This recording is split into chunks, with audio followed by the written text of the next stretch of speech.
Kita tidak bisa mengancam dengan senjata. Kami hanya mengingatkan ada Allah. Kita tidak mengancam dengan apapun. Allah. Jangan mengadu domba antara habaib dengan habaib. Ulama-ulama kepada Bapak Presiden atau siapapun yang akan menjadi presiden. Ini adalah risalah cinta kami kepada Pak Presiden. Ya, kalau mendengar alhamdulillah, kalau tidak mendengar Allah perdengarkan ke hati, biarpun telinganya tidak mendengar. Atau calon presiden, ketahuilah bahwa jabatan kepresidenan itu sangat terbatas. Apa artinya satu kali naik, dua kali naik, ujung-ujungnya adalah kesengsaraan yang panjang di akhirat nanti. Ingat, jadi presiden adalah berbatas waktunya, tapi akhirat adalah selamanya dan tidak berbatas. Maka jangan sampai di saat menjabat kepresidenan ini adalah ditipu oleh orang-orang yang ada di kiri kanan kita, misalnya yang punya kepentingan syahwatnya, urusan dunianya, tidak ada hubungannya dengan imam, sehingga kita akan kebawa ke sana. Maka pandanglah dengan adil. Orang yang bakal mengganggu akhirat Anda pinggirkan. Anda bisa melihat pasti. Ada karena marah dengan seperti Habib Rizik, marah dengan seperti ini, lalu sampai mengarah kepada perendahan kepada nasab, innalillah. Sampai ada yang mengatakan katanya, apa betul itu turun Nabi? Ayo dites DNA. Astagfirullah, innalillah. Menafikan, menolak nasab yang sudah jelas semacam itu, maka itu seperti mengqadhaf, menuduh orang melakukan zina, dosa besar. Kalau sudah jelas itu nasab, sudah kita akui. Jangan mengatakan DNA-nya nih. Ada apa? Kalau kita bukan habaib, mestinya kita mencintai, bukan mengendengki dan ngiri. Nggak ada artinya, ngiri tambah jauh. Kalau kita mencintai, kita bisa sambung.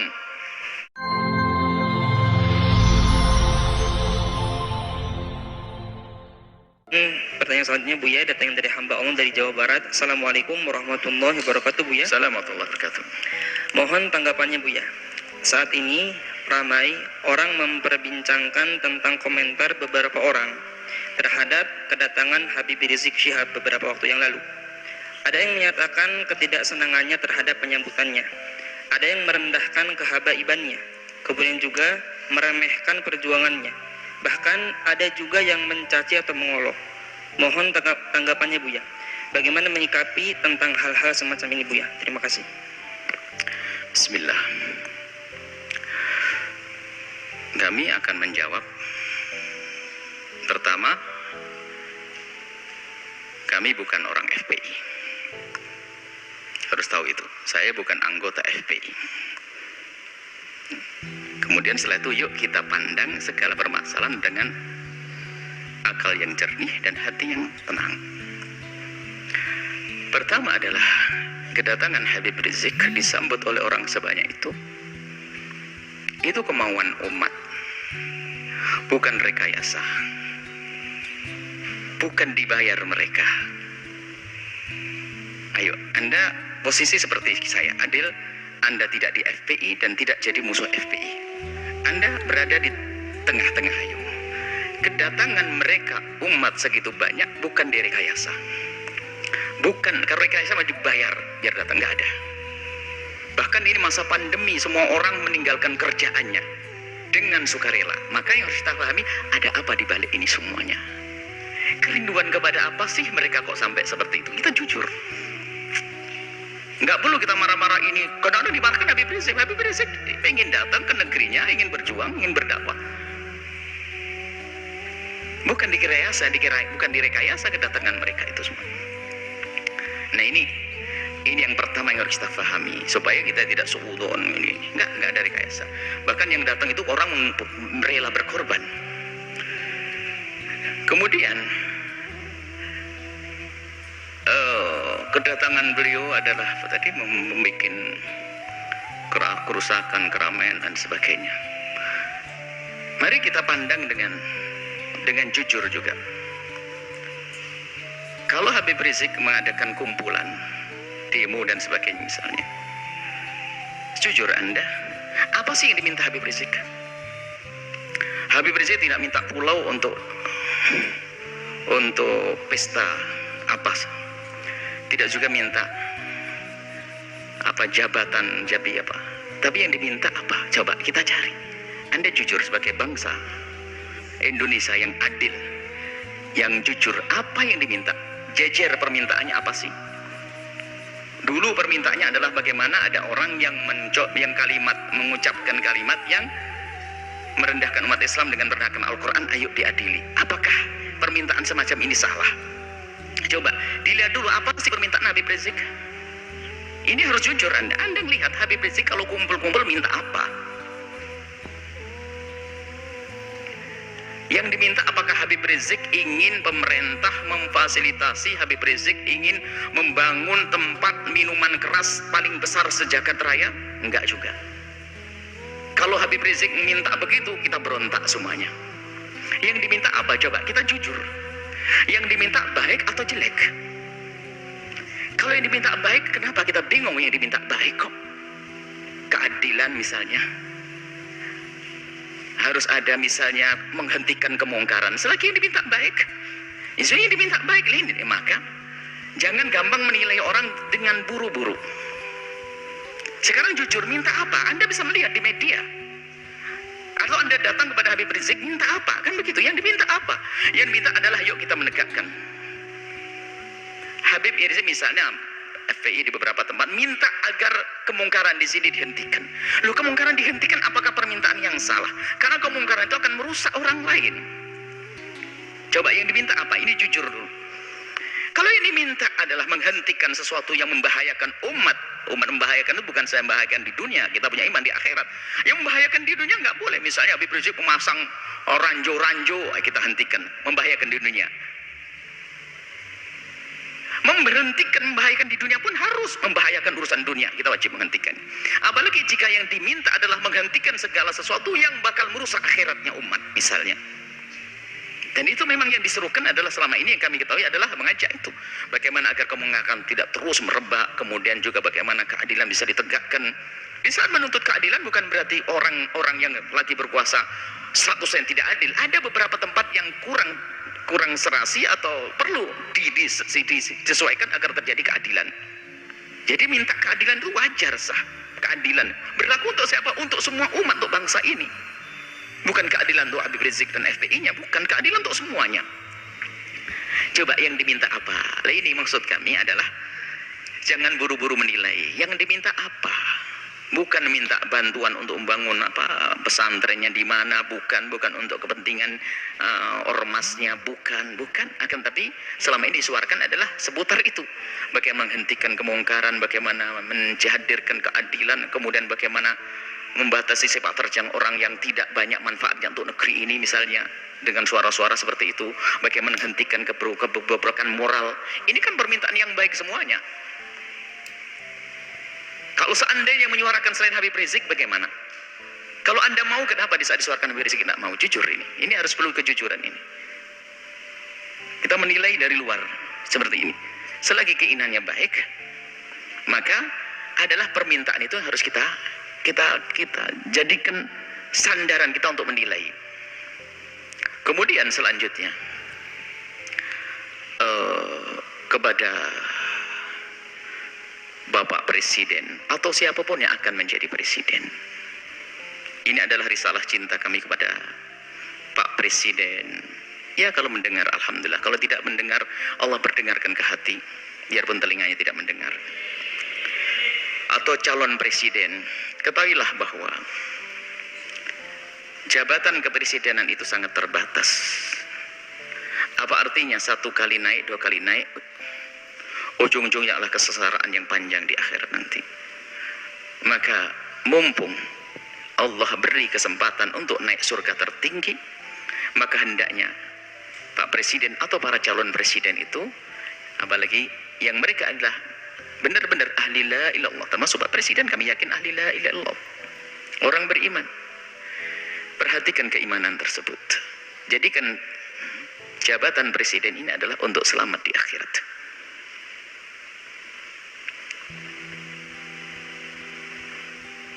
Maka Selama ini panjatan doa, semoga orang-orang seperti Habib Rizik dijaga dan bisa istiqomah. Dan doa kita kepada Pak Presiden, semoga juga Allah memberikan bimbingan agar bisa menjadi baik semuanya.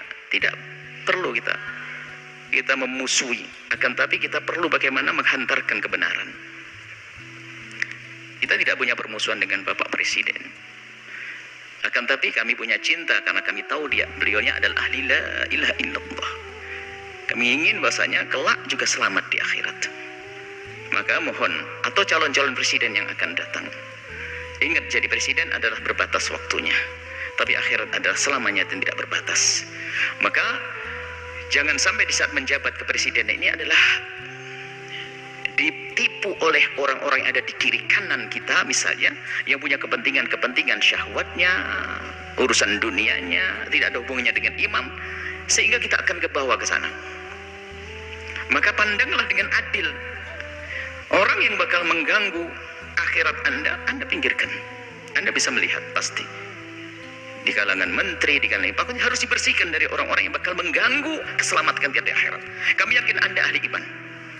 Kami mendengar Anda jadi imam sholat, Anda juga umroh. Subhanallah. Tinggal perlu Anda mengikuti hati kecil Anda bahwasanya Anda ahli iman. Maka segala sesuatu yang bertentangan dengan keimanan Anda ini, ayo diberesi, diselesaikan. Karena itu akan ada tuntutan dan tanggung jawab di hadapan Allah Subhanahu wa taala. Kemudian berlapanglah dengan masukan atau kritik dari siapapun. Maka di saat ada misalnya selama ini rame seperti tadi hubungan dengan Habib Rizik dan sebagainya, yang diminta adalah, kami yakin yang diminta Habib Rizik adalah di hati kecil Anda adalah Anda setujui keadilan, kebaikan dan sebagainya. Kami ingin bertemu, ini maksud. Kami yakin insya Allah, kami yakin husnudzon bahasanya Anda orang beriman dan presiden setelahnya. Kami tidak mengarah kepada presiden dari ini. Selagi itu keinginan yang baik, ayo kita sambut. Dan nanti secara umum kritik itu justru mengangkat kita. Bagaimana kita menjadi waspada. Kritik itu kadang kita tidak bisa sadar, tidak bisa mengoreksi diri kita sendiri. Tapi dengan kritik itu kita bisa berbenah. Kalau tidak ada kritik kita nggak akan waspada. Seperti di lembaga begini, kalau tidak ada kritik nggak akan ada perubahan. Ada yang kritik, Buya kenapa kok begini, langsung kita buat perubahan. Kita begini, adik, semakin banyak yang mengkritisi Anda, sebenarnya semakin besar peluang Anda untuk menjadi lebih bagus. Hanya di saat dikritiki oleh seseorang, kita lihat, kita pelajari. Lalu bagaimana? Yang mengkritik itu sendiri diajak untuk menyelesaikan bersama. Karena yang mengkritisi biasanya punya bahan, punya modal untuk menyelesaikan masalah. Seperti ini. Ini adalah kepada pemerintah. Jangan menuruti orang-orang yang hanya menuruti hawa nafsunya. Anda akan rugi. Hidup Anda berbatas. Hidup Anda berbatas. Kita tidak rela ahli la ilaha illallah di alam barzah mendapatkan seksa dan di padang mahsyar tersiksa, di akhir tersiksa. Tapi surga kah untuk semuanya? Surga untuk ulama, surga juga untuk presiden kalau mau. Inilah, maka kalau seandainya kesadaran semacam ini hadir, nggak akan ada ontran-ontran semacam ini. Semuanya aman tentram. Semuanya aman tentram. Bisa orang punya niat busuk akan terlihat begitu mudah. Apalagi sekelas presiden, sekelas pemimpin, itu sangat mudah. Orang ini niatnya hanya kepentingan urusan ini, kebaca. Artinya tinggal kalau memang tujuannya nggak benar, merusak negeri ini, merusak bangsa ini, amanah di hadapan Allah. Ya jangan diperkenankan orang semacam itu begitu. Jujur, bukan karena hawa nafsu, bukan hanya mempertahankan kekuasaan. Biarpun kita pertahankan akan berakhir ini kekuasaan kalau tidak kita pertahankan dengan cara yang benar. Tapi harapan kami adalah yang menjabat di negeri ini, presidennya adalah dengan Allah, dengan imannya, lalu selamat nanti di akhirat. Maka demo-demo yang selama ini Anda dengar, Anda perhatikan, Anda sambut. Sebagai seorang bapak ngayomi anak, sebagai seorang presiden, apa sih yang ayo diskusi yang baik. Seperti itu. Jadi selagi itu yang diminta hal yang baik, jangan ditolak. Kecuali dia minta jelek, minta membuat, mestinya ya harus ditolak itu. Perusahaan yang haram, perusahaan merusak, perusahaan ini, perkumpulan merusak. Ini yang harus kita tolak. Tapi kalau orang berkumpul datang kepada Anda, menyuruh, mengajak kepada kebaikan, hendaknya Anda bertanya, karena itu sebetulnya mereka menghantarkan surga untuk Anda. Seperti itu. Jadi ini kepada Bapak Presiden hari ini atau presiden yang akan datang. Semoga ini menjadi kaidah. Siapa menjadi presiden, hendaknya seperti itu. Alangkah indahnya di dunia jadi presiden, ternyata jabatan presiden ini hanya untuk melangkah ke surga. Sebab surganya presiden lebih mudah, gede banget. Karena apa? Dia punya kekuatan. Kekuatan untuk masuk surga mah gampang. Seperti itu. Kemudian selanjutnya, kepada umat semuanya, hentikanlah dengan budaya mengadu domba.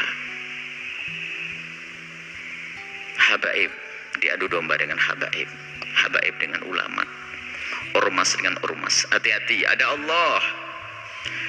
Jika Anda menyebarkan sebuah berita tapi niatnya jelek, ada hitungannya di hadapan Allah. Allah akan porak-porandakan di dalam diri kita sendiri. Kita tidak bisa mengancam dengan senjata. Kami hanya mengingatkan ada Allah. Kita bisa mengincam dengan apapun. Allah. Jangan mengadu domba antara habaib dengan habaib, ulama-ulama. Kalau mengambil berita, sekiranya kalau itu maslahat, Anda sebarkan. Tidak memotong omongan orang untuk diadu. Masya Allah. Khususnya para habaib adalah dzurriyyah Nabi SAW yang kita harus mencintai mereka. Apalagi menyebarkan berita-berita. Maka kepada umat semuanya, ayo, ada hitungannya. Yang biasa mengadu domba, maka ketahuilah di dalam rumahnya pun pasti tidak semesra. Ingat, yang biasa menyebar berita-berita nggak karuan itu sebetulnya di rumahnya pun tidak mesra dia. Tidak akan indah di rumahnya. Dengan saudaranya mungkin rebutan waris dengan ini. Lihat, yang biasa menyebarkan fitnah begitu tuh. Yang suka nyebar fitnah-fitnah, memfitnah para habaib, memfitnah para ulama itu, kalau dilacak dalam rumahnya nggak ada mesra. Itu nggak tegur sapa sama saudaranya berbulan-bulan, bertahun-tahun mereka. Mungkin tidak akur dengan bapaknya juga. Kenapa? Hati yang kotor itu. Lihat, menfitnah habaib, menfitnah umat Nabi Muhammad, ngadu domba umat Nabi Muhammad saja nggak boleh, apalagi ini dzurriyyahnya Nabi Muhammad sallallahu alaihi wasallam. Kemudian ada karena marah dengan seperti Habib Rizik, marah dengan seperti ini, lalu sampai mengarah kepada perendahan kepada nasab. Innalillah. Sampai ada yang mengatakan, katanya, apa betul itu turun Nabi? Ayo dites DNA. Astagfirullah, innalillah. Menafikan, menolak nasab yang sudah jelas semacam itu, maka itu seperti mengqadzaf, menuduh orang melakukan zina, dosa besar. Kalau sudah jelas itu nasab, sudah kita akui. Jangan mengatakan DNA-nya nih. Ada apa? Kalau kita bukan habaib, mestinya kita mencintai, bukan mengendengki dan ngiri. Nggak ada artinya. Ngiri tambah jauh. Kalau kita mencintai, kita bersambung. Beliau menjadi habaib juga dipilih oleh Allah, bukan permintaannya. Maka kita yang mandang harus mandang dengan hormat. Adapun masalah jika ada yang kurang tepat di antara habaib salah, ya kita kewajiban menegur. Seperti kita menegur anak kita, seperti di pondok kita di banyak habaib, anak-anak habaib yang salah, ya kita tegur. Tentunya dengan kasih dan cinta.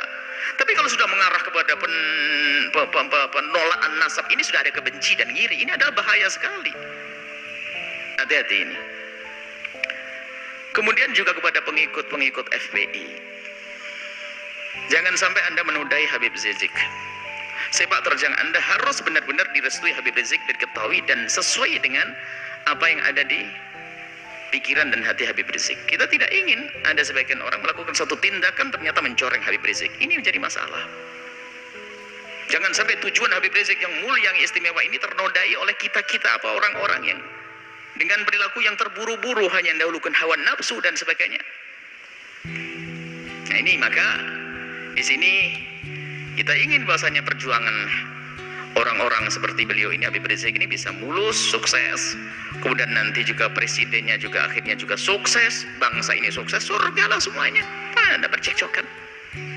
Tinggal yang tersisa siapa? Orang yang sibuk ngadu domba, bermusuhan, caci maki dan sebagainya. Hidupnya begitu dia. Dia tidak mesra selamanya. Dan hendaknya antara ormas dengan ormas ini adalah untuk saling melengkapi. PFPI ormas, NU ormas. Nanti ada lagi ormas besar seperti Nahdlatul Wathon ormas, Wasidiyah ormas. Tidak boleh jadi saling bermusuhan. Akan tapi ini adalah potensi umat Islam. Ingat, Anda punya Allah. Itu kekuatan.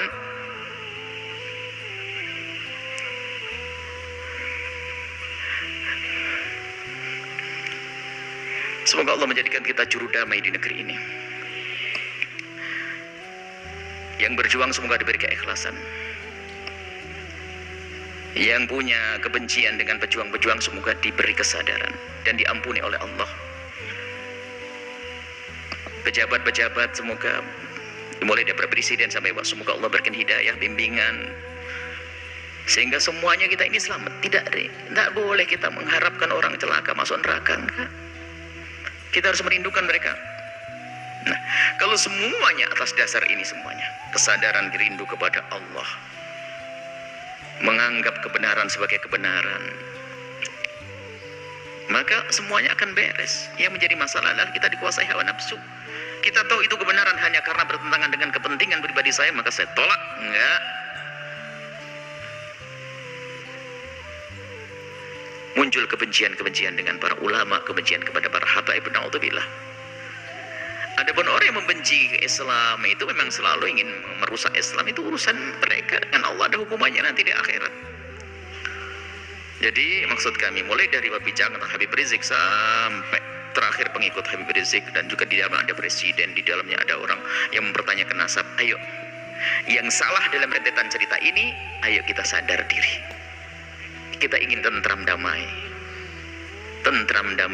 jangan ada permusuhan, ya. Kita dengar kalau itu kebenaran sebagai kebenaran. Jangan sampai kita ini adalah mendahulukan hawa nafsu kita. Ingat nasihat mulia dari guru mulia, kalau ingin berbicara, kalau ingin melangkah, kalau ingin berfatwa, kalau ingin mengeluarkan sebuah statement atau apapun, ukhruj min hadzi nafsik, keluarkan dari kepentingan hawa nafsumu. Hawa nafsu jabatan, hawa nafsu tahta, hawa nafsu. Kalau kita bebaskan itu, maka kita bisa ngomong jujur dan adil nanti insyaallah. Dan tentunya setelah itu minta bimbingan kepada Allah Subhanahu wa taala dan kepada semuanya. Kami mulai dari Habibah Rizik sampai kepada pengikut beliau, Pak Presiden dan sebagainya. Kami mohon maaf sebanyak-banyaknya jika kami ngomong di apa yang kami sampaikan ada menyinggung perasaannya kita hati.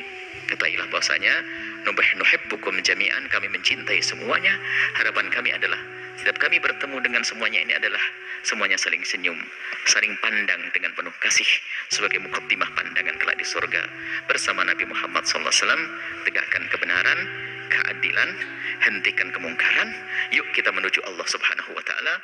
Wallahu a'lam bissawab.